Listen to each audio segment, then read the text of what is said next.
उसे शर्मिंदा होना पड़े। आगे से दोबारा ऐसा न हो, इसका ध्यान रखना। और यह कहते कहते विवेक मिस्टर पाल के केबिन में चला जाता है। Mister RK Pocket FM channel subscriber and like this video. पाल विवेक को देखते हुए कहते, वेलकम मिस्टर विवेक। इसके साथ ही वह गार्ड्स द्वारा किए गए अपमानों पर माफी मांगते हुए कहते हैं कि इन लोगों को पता ही नहीं कि इन्हें क्या काम करना है। इन जैसे लोगों के कारण ही उनका बिजनेस मंदा चल रहा है। कुछ देर इधर उधर की बात करने के बाद मिस्टर पाल आकाश से पूछते हैं कि आखिर कौन सी ज्वेलरी वह बेचना चाह रहे हैं।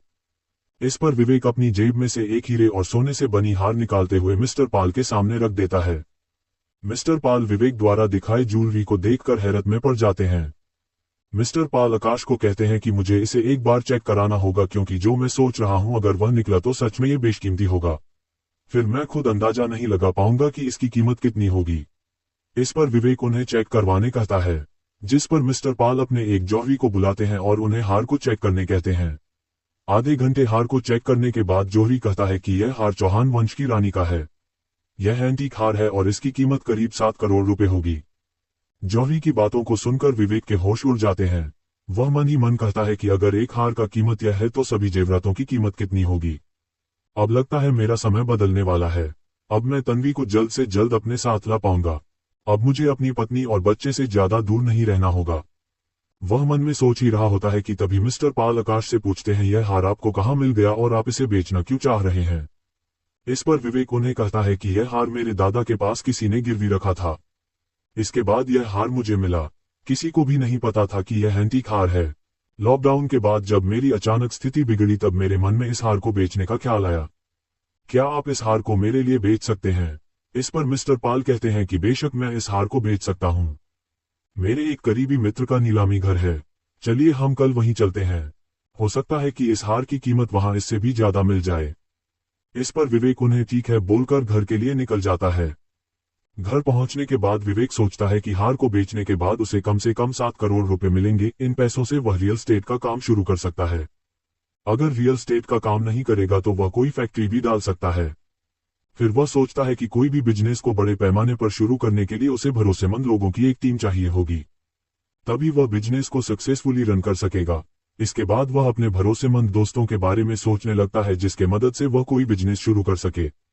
कई लोगों के नाम सोचने के बाद भी उसे कोई समझ में नहीं आता है। तभी वह खुद से कहता है कि पहले प्रेम से मिल लेता हूं, उससे विधायक दांगी के बारे बात करने के साथ साथ बिजनेस के बारे में भी बात कर लूंगा। वह कोई ना कोई रास्ता जरूर बताएगा। ये सोचते ही वह रेडी होकर प्रेम से मिलने के लिए ड्रीम नाइट क्लब पहुंच जाता है। तो दोस्तों क्या लगता है आपको, विवेक को प्रेम क्या कोई उपाय बता पाएगा या फिर विवेक को खुद ही अपना रास्ता खोजना होगा। क्या होगा कल नीलामी घर में। क्या विवेक को हार की कीमत उससे अधिक मिलेगी या खड़ा होगा कोई नया लफड़ा। Episode 8 mission saviour. दोस्तों पिछले एपिसोड में आपने सुना कि विवेक मिस्टर पाल के पास जाकर अपने हर के बेचने की बात करता है, जहां उसे हर की कीमत 7 करोड़ रुपए पता चलता है। इसके साथ ही मिस्टर पाल उस हार को नीलामी घर में नीलामी करवाने की बात कहते हैं, जिसके बाद विवेक हर से मिलने वाले पैसों से बिजनेस की शुरुआत करने के बारे में सोचने लगता है और वह अपने दोस्त प्रेम से मिलने के लिए ड्रीम नाइट क्लब के लिए निकल जाता है। अब आगे ड्रीम नाइट क्लब लोगों से खचाखच भरा होता है। चारों ओर लोग खाने पीने के साथ साथ नाचने एवं धुएं के छल्ले उड़ाने में व्यस्त थे। प्रेम अभी तक क्लब आया भी नहीं था। इसी बीच विवेक काउंटर पर जाकर थोड़ी ड्रिंक पीने लगता है। इस दौरान उसे तन्वी का ख्याल आता है कि कैसे वह और तन्वी सैटरडे नाइट को क्लब जाते थे और एक दूसरे के साथ कितना एंजॉय करते थे। साथ ही वह सोचता है कि काश मेरे पास पैसों की कमी नहीं होती तो आज तन्वी भी मुझसे दूर नहीं होती। लेकिन अब मेरे पास पैसे हैं और मैं तन्वी को दुनिया की हर खुशी दूंगा। वह अपने सोच में गुम रहता ही है कि तभी अचानक उसके पास एक लड़की आकर कहती है, हाय हैंडसम, क्या मैं भी साथ में बैठ जाऊं। इस पर विवेक उसे कुछ भी नहीं कहता है और ना ही उसकी ओर देखता है। तभी वह लड़की वेटर को शराब की एक बोतल लाने को कहती है और विवेक को बोलती है, क्या तुम मुझे कंपनी दोगे। इस पर आकाश उसे बिना देखते ही बोलता है, अपने काम से काम रखो, और वह वहां से उठने लगता ही है कि तब वह लड़की कहती है, जरा ये बात तुम मुझे देखकर तो कहो विवेक, तब मैं जानूं। अपना नाम सुनकर विवेक हैरान होकर लड़की ओर मुड़ता है और उसे देखते ही शौक होकर कहता है, तमन्ना तुम पहले बताना चाहिए था न कि ये तुम हो। इस पर तमन्ना उसे कहती है कि जब से तुम्हारी और तन्वी की शादी हुई है तब से तुम हम दोस्तों को तो भूल ही चुके हो। वैसे तुम इतने देर से किस सोच में गुम थे। विवेक तमन्ना को अपनी और तन्वी के बीच हुई बात के बारे में बताता है, जिस पर तमन्ना उसे सांत्वना देते हुए कहती है कि कोई बात नहीं, समय हर समय एक जैसा नहीं होता, सब कुछ जल्द ठीक हो जाएगा। इस पर विवेक उसे कहता है कि हाँ अब सब ठीक हो जाएगा। मैं अब एक नया बिजनेस शुरू करना चाह रहा हूँ। इस पर अचानक एक आवाज आती है, क्या सच में? इस पर विवेक और तमन्ना दोनों उस आवाज की ओर देखने लगते हैं। वो आवाज और किसी की नहीं बल्कि प्रेम की थी। दोनों एक साथ बोलते हैं, प्रेम कब आए तुम?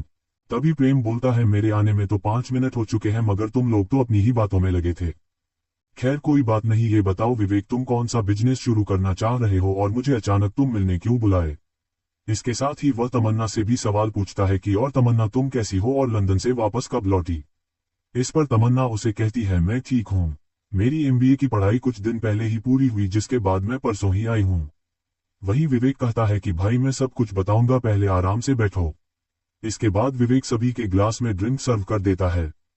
फिर विवेक दोनों को शुरू से लेकर अब तक की सारी बातें बताता है। इस पर प्रेम विवेक को कहता है, भाई तेरी लाइफ की तो ट्रेजेडी ही अलग है।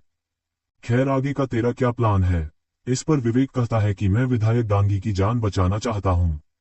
इसके साथ ही मुझे अपनी एक कंपनी भी खड़ी करनी है। विवेक की बातों का जवाब देते हुए प्रेम कहता है कि मिस्टर डांगी के साथ मेरी अच्छी जान पहचान है।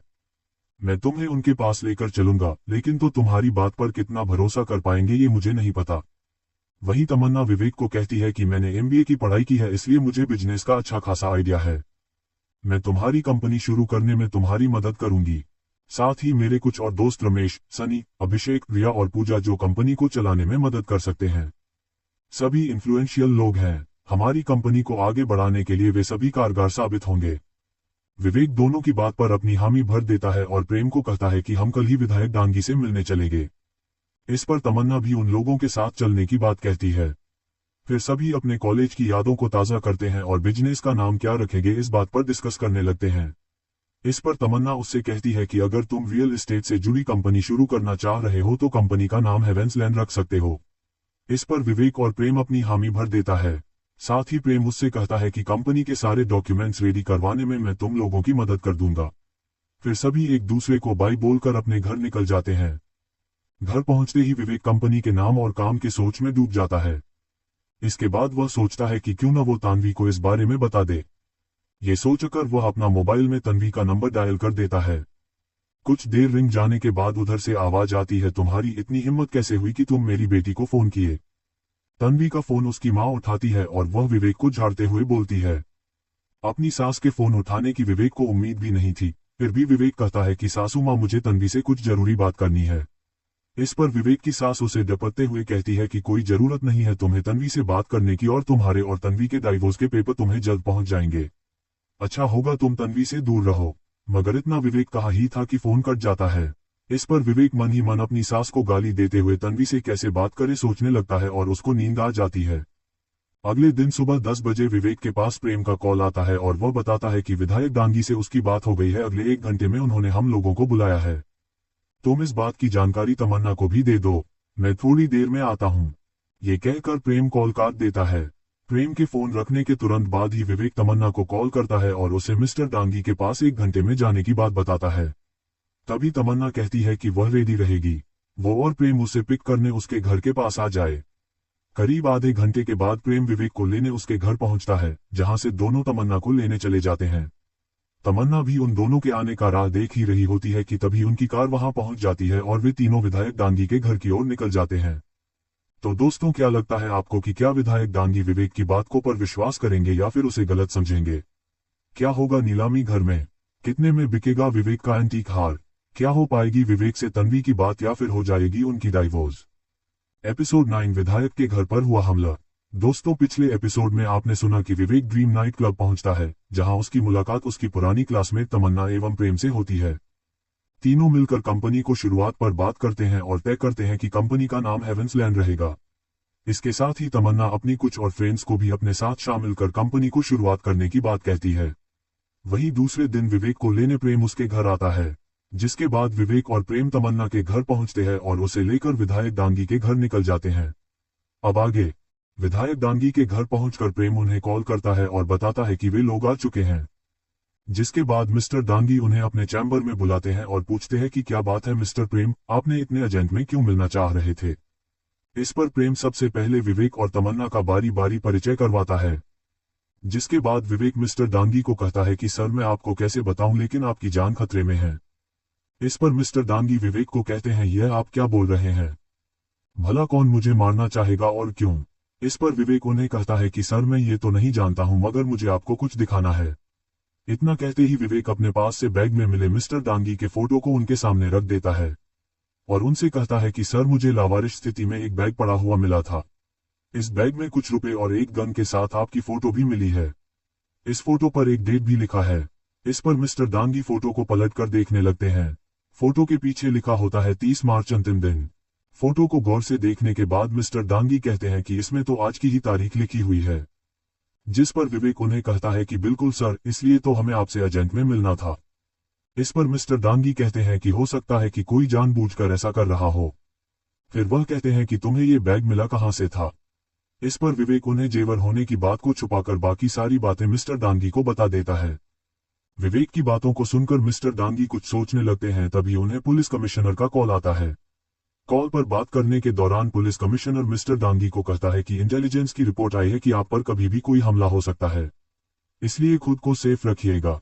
साथ ही पुलिस कमिश्नर उन्हें यह भी कहता है कि आपकी सिक्योरिटी मैं बढ़ा दे रहा हूं, लेकिन आपसे रिक्वेस्ट है कि आप कम से कम ही बाहर निकले। इस पर मिस्टर डांगी को ठीक है कहकर कॉल रख देते हैं।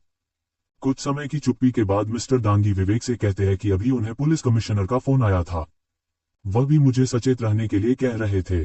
इस पर विवेक उन्हें कहता है कि सर मेरी आपसे रिक्वेस्ट है कि मैंने आपको ये बात बताई है ये किसी को पता नहीं चलना चाहिए, क्योंकि इसके बाद मुझे कई तरह के जवाब देने पड़ेंगे पुलिस को।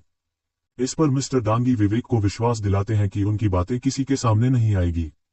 इधर मिस्टर डांगी विवेक से बात कर ही रहे होते हैं कि तभी कमरे में गोली चलने की आवाज आती है।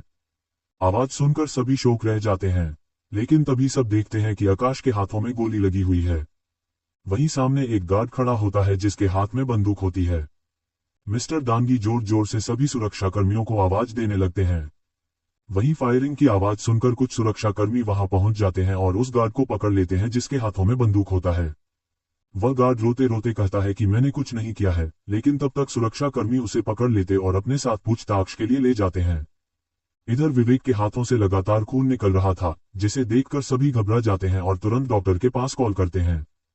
वहीं मिस्टर डांगी अपने एक नौकर को मेडिकेट लाने बोलते हैं और वह खुद विवेक को बेडरूम में ले जाकर उसके हाथों पर मरहम पट्टी करने लगते हैं। इस पर विवेक उन्हें कहता है कि मैं ठीक हूं, आप रहने दीजिए, मैं खुद कर लूंगा।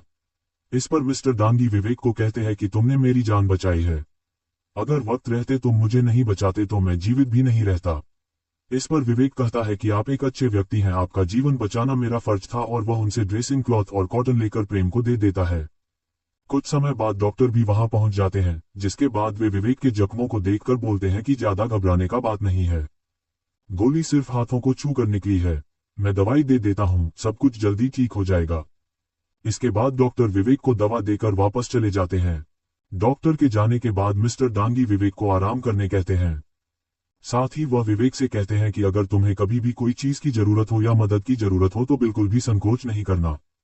इसके बाद वह प्रेम और तमन्ना से बात करने के लिए बाहर हॉल में चले जाते हैं। हॉल में मिस्टर डांगी से प्रेम पूछता है कि आप पर जानलेवा हमला किसने कराया होगा। साथ ही वह कहता है कि गार्ड के हाथों में बंदूक थी, मगर वह खुद को निर्दोष बता रहा था, यह बात कुछ समझ में नहीं आ रहा है। इस पर मिस्टर डांगी प्रेम को कहते हैं कि अब मामले की जांच पुलिस के अधिकारियों द्वारा किए जाने के बाद ही सारा सच सामने आएगा। खैर तुम बताओ और सब कैसा चल रहा है तुम्हारा। इस पर प्रेम उन्हें कहता है कि सब कुछ ठीक चल रहा है और हो सकता है कि आगे विवेक को आपकी मदद की जरूरत पड़ेगी।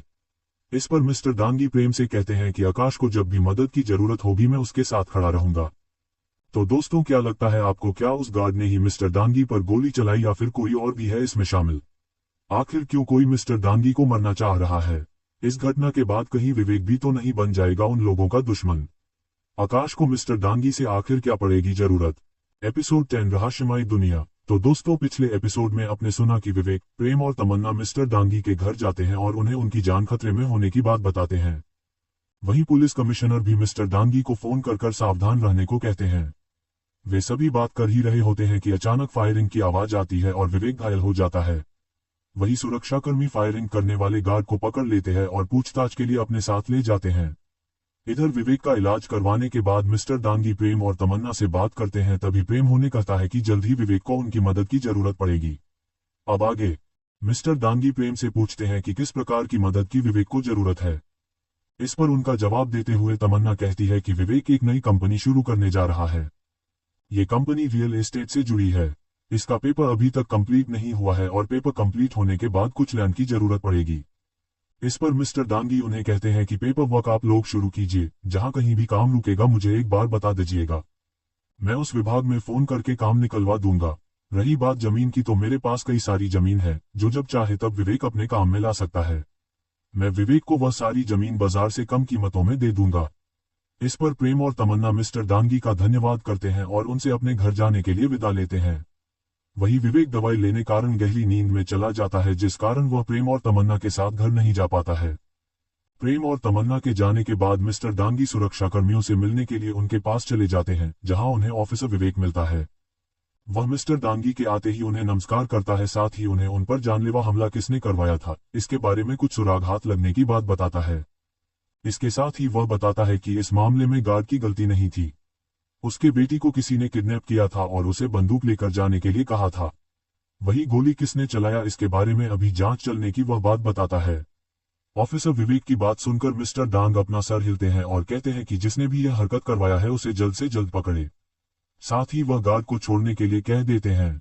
इस पर ऑफिसर विवेक उन्हें जल्द से जल्द पूरी रिपोर्ट देने की बात कहकर वहां से चला जाता है।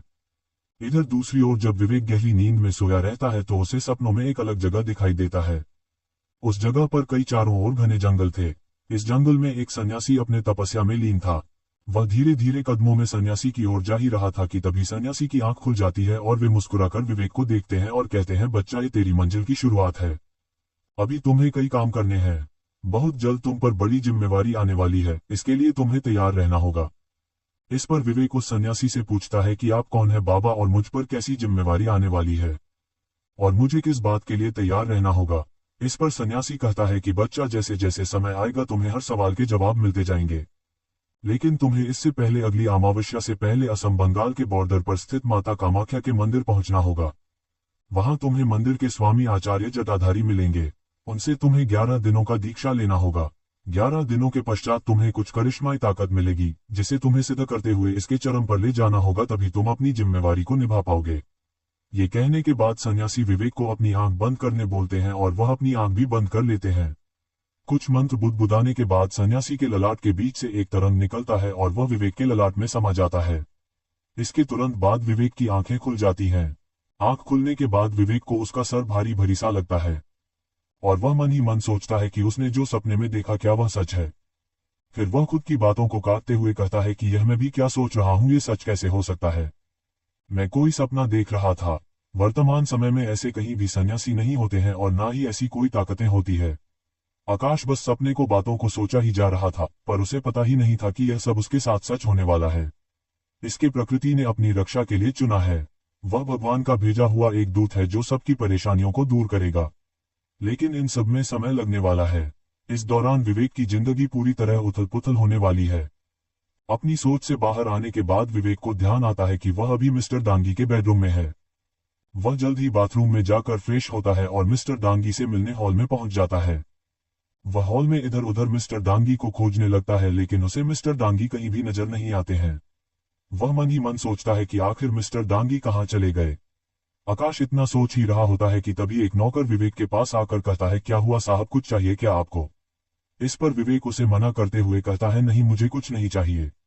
फिर कुछ सोचते ही विवेक नौकर से पूछता है कि मिस्टर दांगी कहाँ मिलेंगे। इस पर नौकर उन्हें जवाब देते हुए कहा है कि मिस्टर दांगी अभी मंदिर में पूजा अर्चना करने में व्यस्त हैं। तो दोस्तों, क्या लगता है आपको कि क्या सच में विवेक को असीम शक्तियां मिलने वाली है? आखिर कैसे विवेक पहुंचे माता कामाख्या का मंदिर जब विवेक को इन बातों पर विश्वास ही नहीं हो? आखिर कब शुरू होगा विवेक का नया बिजनेस? क्या विवेक और तन्वी की सच में डाइवोर्स होने वाला है? आखिर कौन सी जिम्मेवारी मिलने वाली है विवेक को? तो दोस्तों, आखिर कहानी में आगे क्या होगा, यह जानने के लिए इस स्टोरी को सुनते रहिए सिर्फ RK Pocket FM channel subscriber and like this video. कहानी आप सभी को पसंद आए तो वीडियो को लाइक, कमेंट और शेयर जरूर करें। आपके एक कमेंट और लाइक से हमें स्टोरी वीडियो बनाने के लिए मोटिवेट मिलता है। धन्यवाद।